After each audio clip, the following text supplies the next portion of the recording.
Spoštovane gospe, spoštovani gospodje, lepo pozdravljeni na tiskovni konferenci Študijskega centra za narodno spravo in vseh soorganizatorjev letošnje spominske slovesnosti ob 23. avgustu vseevropskem dnevu spomina na žrtve totalitarnih in avtoritarnih režimov.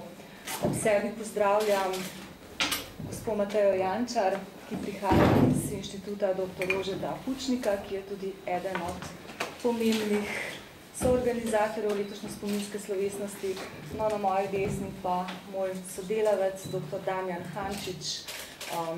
Morda boste imeli kasneje kakšna vprašanja o filmu, ki smo ga pripravili za letošnjo slovesnost, pa bo poskušal on odgovoriti.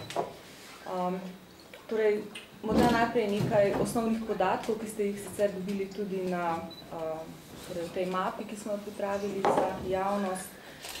Letošnja spominska slovesnost bo v sredo 24. avgusta na Ptuju v Minoritskem samostanu.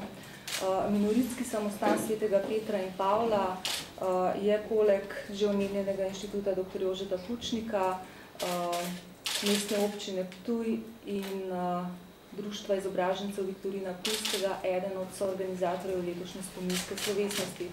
Kot verjetno veste, je ta spominska slovesnost organizirana že tretjič in sicer na temelju deklaracije o evropski zavesti in totalitarizmih, ki je bila sprejeta z veliko večino vseh glasov v prejšnjem sklicu Evropskega parlamenta aprila 2009. V svojem 15. členu je pač ta dokument priporočil, naj se države, članice Evropske unije spominjajo vseh žrtev totalitarnih in avtoritarnih režimov, ki so prizadeli Evropo v 20. stoletju. No, Študijski center za narodno spravo je prvo spominsko slovesnost pripravil v Reichenburgu. Lani smo bili na Štanjelu, no in letos smo na starodavnem Ptuju. Na slovesnosti bo slavnostni govornik, predsednik Slovenske akademije znanosti in umetnosti, profesor dr. Jože Trontelj. Pozdravni nagovori bodo pa tudi, torej večjih bo. Tako nas je posebej v svojem video pozdravnem nagovoru pozdravila evropska poslanka Sandra Kalniete.